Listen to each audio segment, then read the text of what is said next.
2022년 전산회계 운용사 2급 실기시험 제6회 모의 문제 중 첫 번째부터 세 번째 문제까지 풀어보도록 하겠습니다. 준비되셨으면 시작하겠습니다. 교재는 257페이지 2022년 전산회계 운용사 실기시험 제6회 모의 문제가 되겠습니다.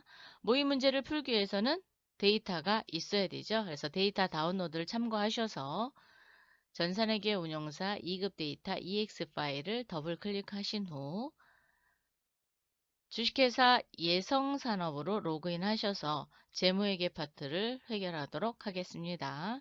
준비되셨으면 첫 번째 문제부터 풀어보도록 하겠습니다. 첫 번째 문제, 다음 제시되는 기준 정보를 입력하시오. 기준 정보를 입력하는 문제는 두 문항이 출제되고 있습니다. 그래서 대부분의 문항은 거래처 등록과 품목 등록으로 이루어지고 있거든요. 그래서 연습을 많이 하시면 충분히 점수를 획득하실 수 있는 그런 문항으로 이루어져 있습니다. 자, 첫 번째 문항. 다음에 일반 거래처, 매입 거래처와 매출 거래처를 등록하시오. 안양산업 주식회사와 환희산업 주식회사를 입력해 보도록 하겠습니다. 상단에 제6회 주식회사 예성산업으로 로그인 되어 있는지 확인하신 후 회계 모듈에 거래처 등록입니다. 클릭. 일반 거래처 탭에서 03005 안양산업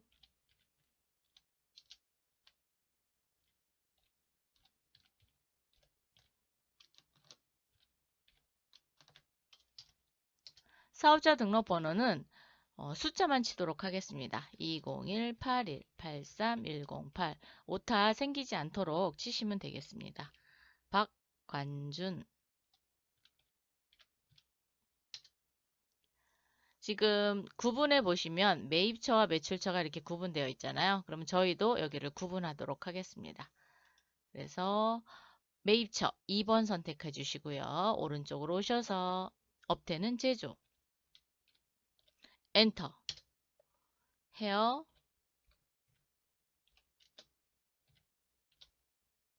액세서리, 엔터. 여기에서 마우스로 움직이시게 되면은 끝에 있는 글자가 없어질 수 있어요. 그렇기 때문에 반드시 입력하시고 엔터 하시기 바랍니다. 이렇게 해서 안양산업 입력하셨고요. 이번에는 환희산업 입력해 볼까요?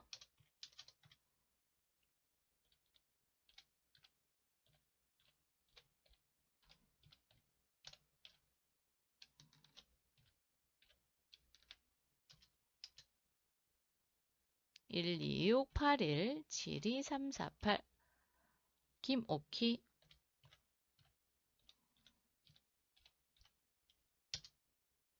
매출처가 되겠습니다. 그래서 1번 선택해 주시고요. 업태는 토소매,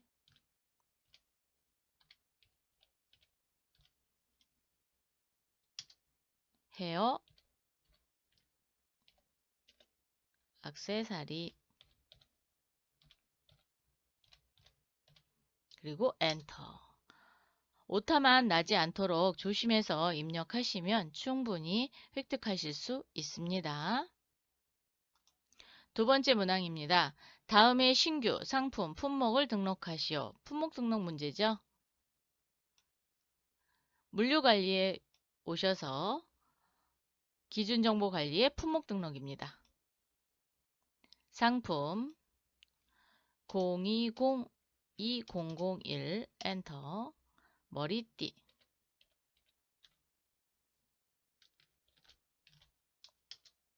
호수는 3호고요. 기준 단위는 박스입니다. 그래서 여러분이 여기 입고 단위부터 재고 단위까지 박스라고 치세요.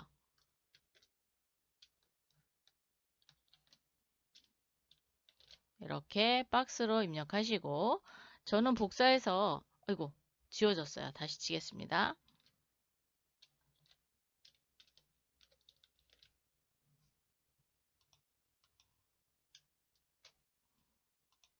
복사해서 이렇게 갖다가 붙여 놓으셔도 돼요.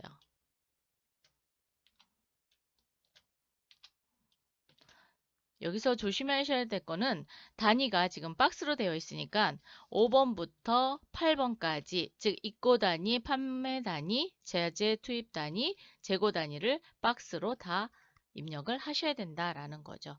하나라도 빠뜨리시면 안 됩니다. 그래서 5번부터 8번까지의 단위를 입력한다.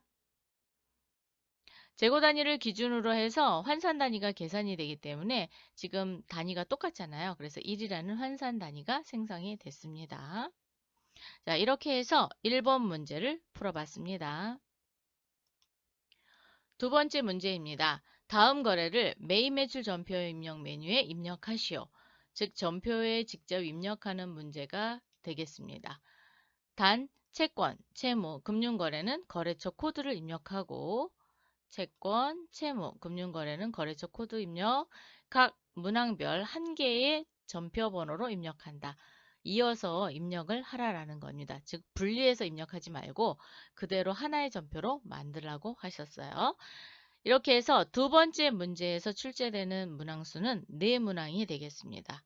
4문항 중 3문항 정도는 재고자산, 즉 상품과 관련된 문제고요. 하나 정도는 일반적인 경비에 대한 문제가 출제되고 있습니다. 상품과 관련된 것은 그렇죠. 재고자산 수불표를 거쳐서 들어와야 되기 때문에 입고 입력이라든가 출고 입력을 통해서 전표를 추가, 전송을 한 후 매입 매출 전표 입력 와서 완성하는 그런 문제로 이루어지고 있습니다. 첫 번째 문항 한번 볼까요? 12월 10일 상품을 매입하고 상품을 샀습니다. 세금 계산서를 발급받다. 대금 중 3,500만 원은 보통예금 계좌에서 인출하여 지급하고 잔액은 외상으로 하다. 상품을 사갖고 오는데 3,500만 원은 보통예금 통장에서 이체했어요. 이체한 게 아니라 찾아서 줬고요. 그리고 나머지는 외상으로 했습니다. 전자세금 계산서를 발급받아 왔고요. 어디로부터 사갖고 왔냐? 우리 회사가 예성산업이죠. 그래서 공급받는 자로 되어 있습니다. 안양산업으로부터 사갖고 왔고요. 왕관핀과 장미핀을 언제? 작성일자에 거래를 했습니다. 현금 3,500만 원에 들어왔죠? 요건 뭘로 정리했죠? 보통예금 통장에서 인출해서 줬죠. 그리고 나머지는 외상으로 사왔습니다. 그래서 외상 매입금이 들어올 거예요. 전표를 한번 입력해 보도록 하겠습니다. 물류관리에 입고 입력이 되겠습니다. 날짜는 12월 10일. 전자세금 계산서 발급받아왔죠? 그래서 건별 과세가 되겠습니다. 건별 과세. 거래처는 안양산업.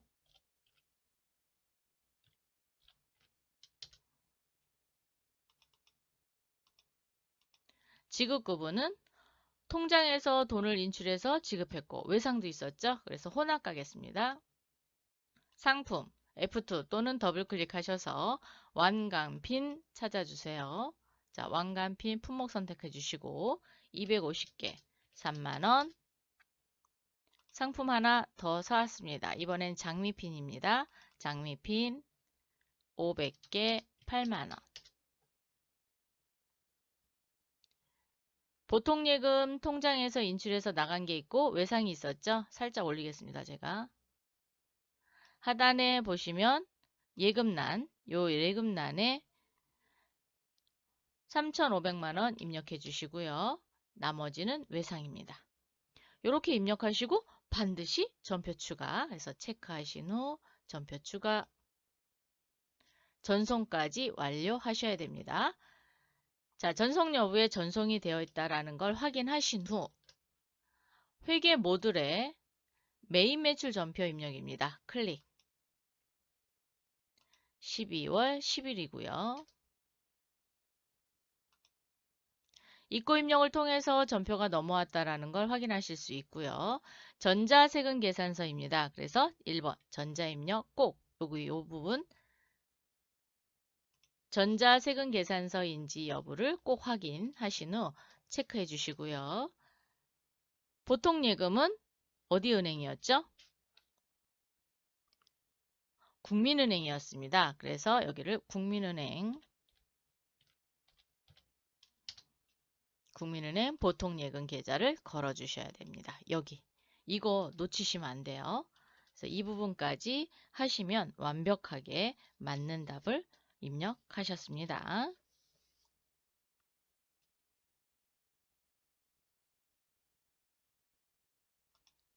두 번째, 12월 13일 상품의 배송을 위해 주식회사 굿자동차에서 배송용 트럭을 1,500원에 구입하고 대금 중 300만 원은 보통예금 계좌에서 이체하고 나머지는 6개월 무이자 할부로 하다.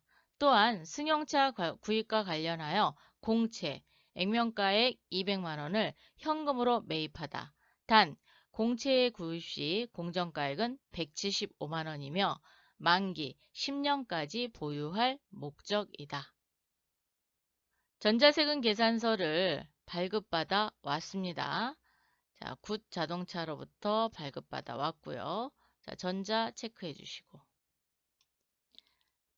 12월 13일 날 거래를 했고요.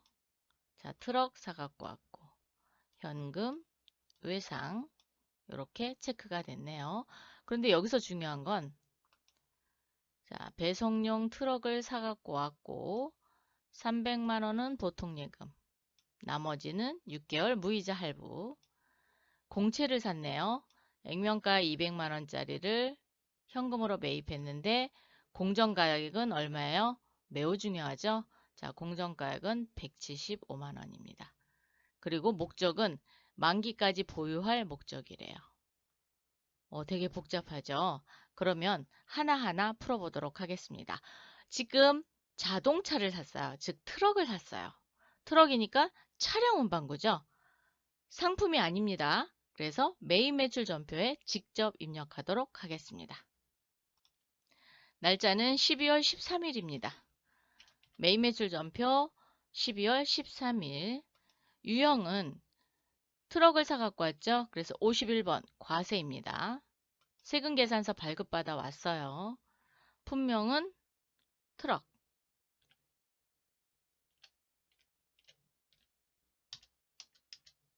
공급가액은 1,500만 원.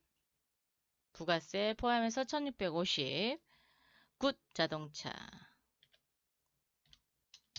굿 자동차. 전자세금 계산서 네, 발급받아 왔습니다. 그래서 1번 전자입력. 분계는 지금 보통예금도 있고 무이자 할부도 있고 그 다음에 공채로 산 것도 있습니다. 혼합입니다. 혼합. 사갖고 온 거는 차량 운반구죠. 자, 차량 운반구로 바꾸시고요. 대변에 보통예금에서 돈이 나갔습니다. 보통예금은 300만 원. 그래서 보통예금 어느 은행? 국민은행. 네, 국민은행. 이렇게 바꿔주시고 대변에 6개월 무이자 할부는 미지급금이죠. 미지급금 1,200만 원.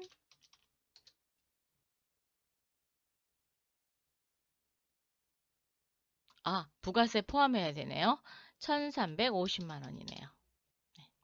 부가세 빠뜨리시면 안 됩니다. 네. 이렇게 해서 했어요. 그런데 공채를 샀습니다. 공채 얼마짜리? 200만 원짜리를 현금으로 매입했죠? 그러면 대변에 현금이 일단 나가겠습니다. 현금 200만 원 내보내주세요.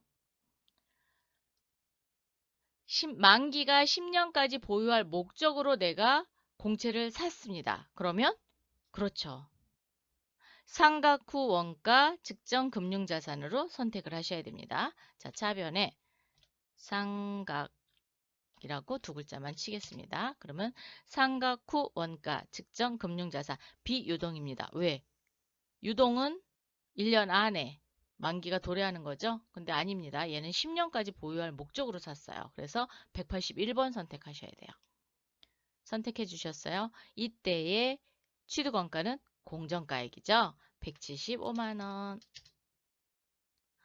그랬더니 얼마만큼 차이가 났어요? 25만 원만큼 차이가 났습니다. 이 25만 원만큼의 차이액은 차량 운반구 원가에 포함합니다. 그래서 1,525만 원으로 수정하겠습니다. 이렇게 되셨나요?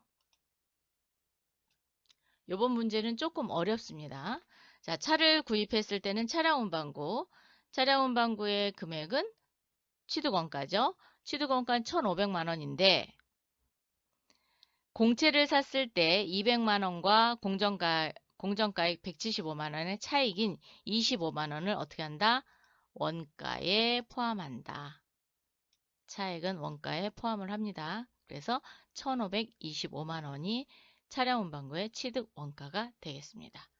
만기까지 보유할 목적으로 공채를 샀을 경우에는 상각 후 원가 측정 금융자산 비유동으로 정리하시면 되겠습니다. 자, 되셨나요? 이번 문제 같은 경우는 여러 번 풀어보시기 바랍니다. 세 번째, 12월 24일 상품을 매출하고 이번에는 팔았네요. 전자세금 계산서를 발급하다. 자, 전자에 체크해 놓으셨다가 매입 매출 전표 와서 반드시 체크하세요. 대금중 4,500만 원은 보통예금 국민은행 계좌로 입금받고 잔액은 외상으로 하다. 자, 주식회사 금성에 팔았습니다. 왕관핀과 장미핀을 팔았고요. 12월 24일 날 거래를 했네요. 상품을 매출했으니까 출고 입력을 통해서 전표를 전송받으셔야 되겠죠? 자, 그러면 출고 입력으로 가겠습니다.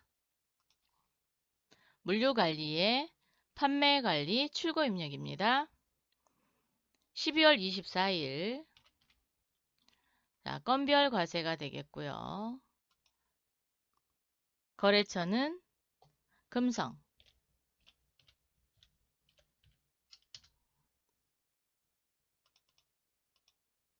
수금은 혼합이죠.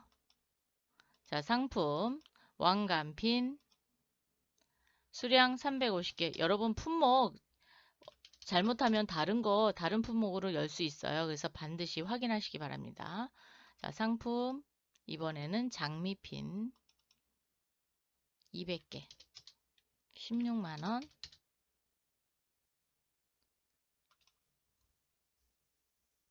국민은행 보통예금 통장으로 돈이 들어왔죠? 4,500만 원 예금에다 넣어주시고요. 나머지는 외상이었습니다. 그래서 외상 매출금으로 산정이 되겠죠? 자, 체크하신 후 반드시 전표 추가 전송해 주시고요. 전송이 되었는지를 확인한 후 회계 모듈에 매입 매출 전표 12월 24일로 출고 입력을 통해서 전표가 전송되었다는 걸 확인하시면 되겠습니다. 확인하셨죠? 그리고 전자세금란에 1번 전자입력 또 하나 그렇죠. 보통예금의 거래처를 어디로 바꾼다? 국민은행으로 바꿔주시기 바랍니다. 이렇게 수정하시면 되겠습니다. 자, 그러면 대변의 부가가치세 예수금, 대변의 상품 매출, 차변의 보통예금, 차변의 외상 매출금 이렇게 산정됐습니다. 여러분이 이제 가장 많이 틀리는 게 그렇죠. 거래처를 수정을 안 하고 그냥 엔터 치고 저장을 하시는 그런 부분들이 있어요. 그래서 반드시 거래처 코드 수정하는 거 잊지 마세요. 네 번째, 12월 30 구로예삐 주식회사에게 상품을 판매하고 현금 영수증을 발행해 주다. 대금은 현금으로 받다. 자, 구로예삐의 상품을 판매했대요. 장미핀 10개 160만 원 해서 지출 증빙용으로 해줬네요.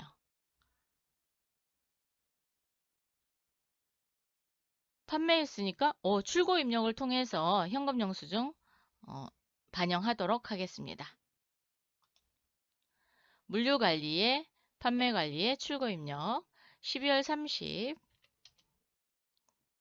건별 현과예요. 그래서 12번 선택해 주셔야 돼요. 자, 건별 현과 거래처는 구로 예비.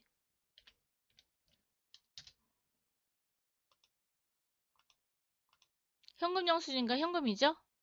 상품이고요. 장미핀이었죠? 자, 장미핀. 여기 보면 품목이 장미핀이고 이렇게 나왔어요. 자, 장미핀 몇 개? 10개.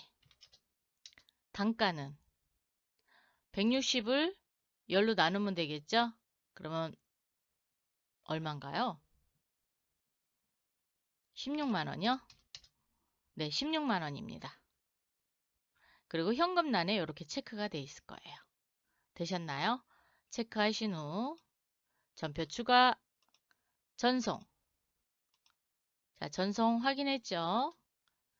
회계 모듈에 매입 매출 전표 12월 30입니다. 현금 영수증이니까 전자세금란 체크 안 합니다. 그리고 현금으로 해서 입금, 현금, 대변에 부가가치세 예수금, 대변에 상품 매출 이렇게 정리가 됐습니다. 이렇게 해서 두 번째 문제를 모두 풀어봤습니다. 세 번째 문제입니다. 다음 거래를 일반 전표에 입력하시오. 즉 부가가치세와 관련 없는 거래이기 때문에 일반 전표에 입력하는 문제가 총 5문제 출제되고 있어요.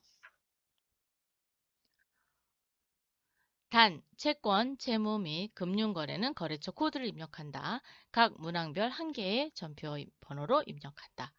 그래서 5문항을 출제되고 있으니까 5문항을 잘 풀어보도록 할게요. 자, 첫 번째, 12월 5일 구로예비 주식회사에서 외상대금으로 받은 약속어음 라마의 22221112 만기는 2022년 12월 5일이었고요.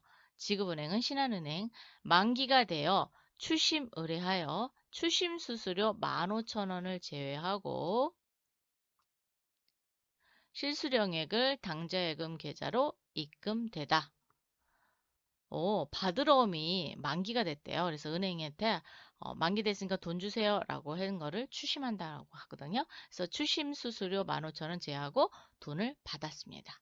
자, 회계 모듈에 일반 전표 입력 오셔서 12월 5일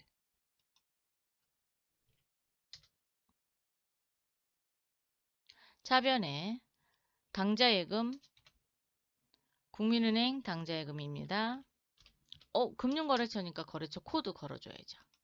걸어주셨어요? 금액은 얼마죠? 지금 금액이 나와 있지 않아요. 그럼 어떻게 해야 돼요? 전체 메뉴 클릭하셔서 전표 입력 장부에 받으러옴 현황입니다. 클릭하세요.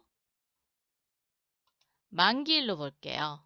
만기일이 12월 5일이죠. 그래서 2022년 12월 5일, 2022년 12월 5일 이렇게 조회하셔도 되고요. 아니면 그냥 전체 조회하신 후 만기일 12월 5일 거 찾으셔도 됩니다. 자, 구로예비 주식회사의 금액은 150만 원입니다. 자, 150만 원 오셨나요? 상단에 일반 전표 입력 누르셔서 자, 계산기 열겠습니다. 150만 원에서 뭘 뺐죠? 수수료 빼기 15,000원 뺐습니다. 148만 5천원 들어왔고요. 들어오셨나요? 차변에 수수료 냈죠? 그래서 수수료 비용입니다. 수수료 비용 800번대 수수료 비용입니다. 15,000원. 대변에 받으러옴. 받으러옴은 누구 거? 구로예비. 구로예비 거. 금액은 150만원. 자, 받으러옴 같은 경우는 그렇죠. 자금 관리를 해야 되겠죠? 자금 관리 키는 어떻게 돼요? F3입니다. 그래서 여기 적요란에서 F3 누르세요. 그러면 살짝 올릴게요. 네, 하단에 이렇게 받으러온 관리창이 열렸습니다. 자, 만기입니다. 만기는 4번이에요. 자, 4번. 그리고 어음 번호는 더블 클릭 또는 F2 누르세요. 구로예삐의 라마 22221112 선택해 주시고요. 뭐 다른 거 할 거 없습니다. 왜? 만기니까. 이렇게 입력을 하시면 어음의 번호와 지금 어음의 상태 그리고 만기 일자가 이렇게 돌출이 됩니다. 여기에서의 채점 대상은 지금 당좌예금에 거래처 코드가 걸려 있는지 채점을 하고요. 받으러옴도 거래처 코드. 받으러옴은 하단에 자금 관리가 되어 있는지를 꼭 이거를 채점 대상으로 하고 있습니다. 그래서 어음에 대해서는 반드시 뭐 한다? 어음 관리 해준다 라는 거 잊지 마세요. 두 번째, 12월 6일 출장에서 돌아온 직원으로부터 11월 29일 보통예금 하나은행 계좌로 송금된 금액 중 210만 원은 주식회사 하나의 외상대금이고, 자, 210만 원은 외상대금이고, 그럼 외상 매출금이란 얘기네요. 나머지는 주식회사 하나의 계약금으로 보고받다. 계약금으로 보고받다 그랬으니까 미리 받은 계약금은 선수금. 네. 그러면 11월 29일 날 얼마를 정리를 했는지 전표를 먼저 보시면 되겠죠. 그래서 일반 전표 11월 29일 500만 원이 들어왔는데 가수금으로 정리했네요. 왜냐하면 계정 과목이 어딘지 그리고 누구한테 받았는지 잘 모르기 때문에 출장 돌아온 직원들한테 확인하기 위해서 가수금으로 임시 계정으로 해놨습니다. 자, 그럼 이 500만 원을 정리하도록 할게요. 12월 6일이요. 차변의 가수금 500만 원이었습니다. 대변의 외상매출금 하나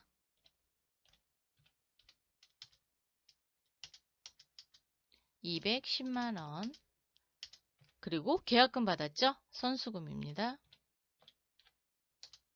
선수금도 나중에 만약에 물건을 못 팔게 되면 되돌려줘야 돼요. 그래서 채무입니다. 그래서 거래처 코드 걸어 주셔야 돼요. 아이고, 못타놨어요. 금액은 290만 원이 되겠네요.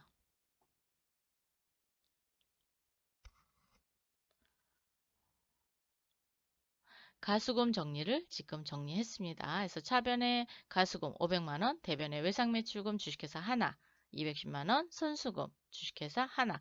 요 코드가 반드시 걸리셔야 됩니다. 코드. 네.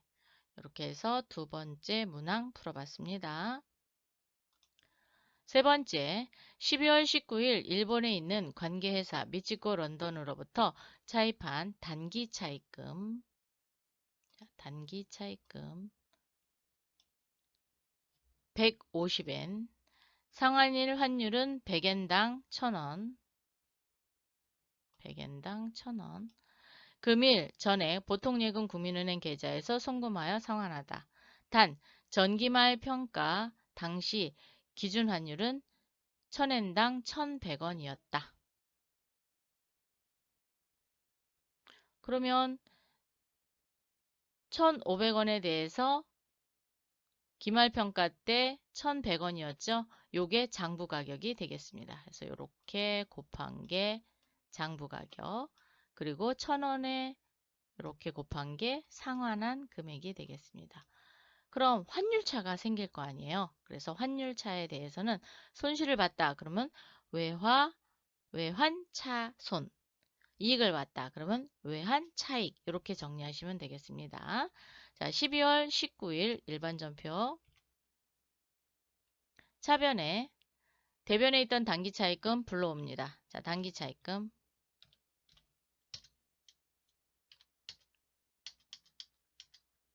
거래처 코드 넣어야죠. 미치코 런던. 계산기 열어주세요. 자, 계산기 열어서 1,500엔 아니 1,500원이 1,500이 아니라 150엔 맞아. 발음도 잘 안 나와요. 자, 150원인데 100엔당 1000원이에요. 그럼 공 2개 지우면 되죠. 그죠? 그러면 얼마? 10원. 아, 곱하기. 더하기 하면 안 되죠. 곱하기 10원. 1500만 원입니다. 자, 적용. 잘못했어요. 얘는 상환한 금액이에요. 1100원으로 했어야 되는데 다시 계산할게요. 자, 계산기 다시 눌러서 삭제.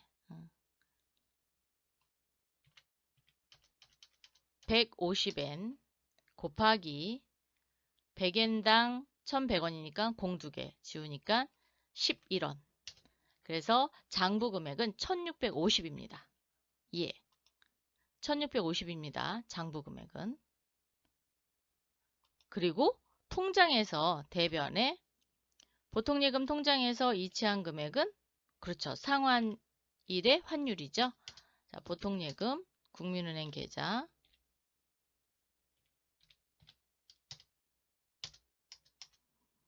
또 계산기 올리세요. 계산기 올려서 150엔 곱하기 상환할 때는 100엔당 1000원이었으니까 10원 곱하면 되죠. 그래서 1500만원 1650을 갚아야 되는데 1500만 갚았어요. 와, 이익 받습니다. 그래서 대변에 외환 차익이 되겠죠. 자, 외환 차익입니다. 150만원 이렇게 하시면 되겠습니다. 환율차가 나오는 건 어쩔 수 없어요. 왜냐면 그 나라 돈과 우리나라 돈이 뭐 같으면 좋지만 그게 환율의 변화에 따라서 차익이 생길 수 있습니다. 그러면 이렇게 외환 차익 또는 손해를 봤다. 그럼 외환 차손으로 정리하시면 되겠습니다. 네 번째, 12월 20 신규 사업 자금 조달 목적으로 3년 전 발행한 사채 액면가 2천만 원, 장부 금액은 1,855만 8,090원을 1,950만 원에 상환하기로 하고 전액을 당좌예금 계좌에서 인출하여 지급하다. 3년 전에 발행한 사채를 올해 상환을 하기로 했네요. 그죠? 2천만 원짜리를 1,950만 원에 상환하기로 했습니다. 그럼 한번 보도록 하겠습니다. 12월 20 날짜로 오시고요. 대변에 있던 사채를 상환했어요. 그러면 차변으로 오겠죠? 자, 차변에 사채. 사채는 액면가 얼마짜리죠? 2천만 원이죠? 자, 2천만 원.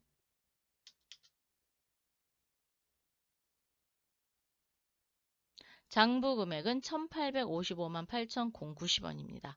그러면 할인 발행한 거를 알 수 있습니다. 자, 대변에 당좌예금 하나은행 당좌예금 계좌 걸어주시고요.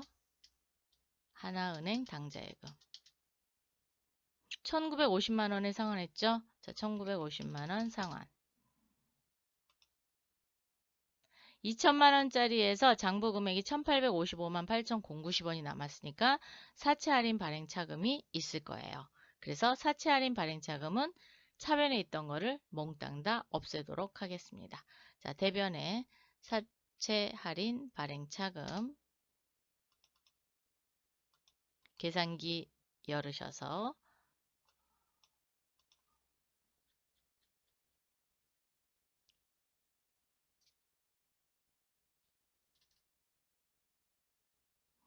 2천만 원 빼기 1,855만 8,090원 그래서 144만 1,910원이 사채 할인 발행 차금입니다.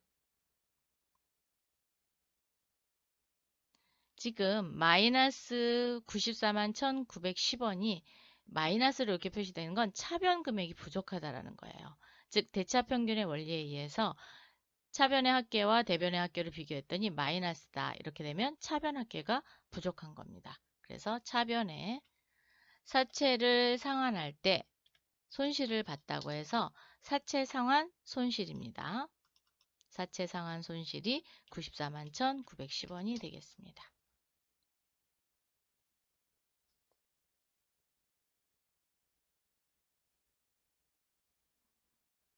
자, 되셨나요? 네, 이렇게 확인하시면 되겠습니다.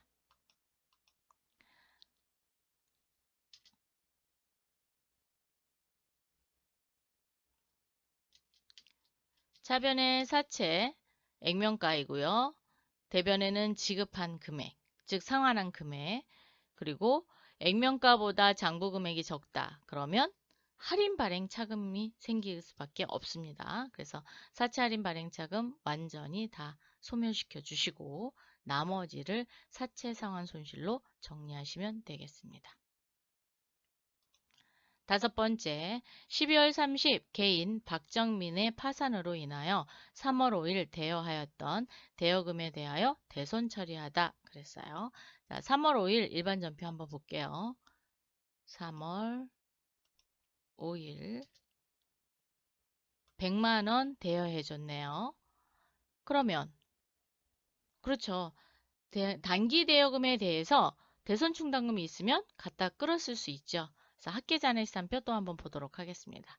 전체 메뉴에 학계잔액산표 12월 30으로 조회해 주세요. 대여금 바로 밑에 대손 충당금 없죠. 그래서 몽땅 다 뭘로 처리해야 돼요? 기타의 대손 삼각비로 정리하시면 되겠습니다. 그래서 일반 전표 12월 30 차변에 기타의 대손삼각비 934번으로 가겠습니다. 금액은 100만원 대변에 단기 대여금 박정민 이렇게 정리해 주시면 되겠네요. 대손 처리할 경우에는 대손 충당금이 있는지 꼭 확인하신 후 정리하시면 되겠습니다. 이렇게 해서 세 번째 문제까지 모두 풀어봤습니다. 다음에 또 만나요. 수고하셨습니다.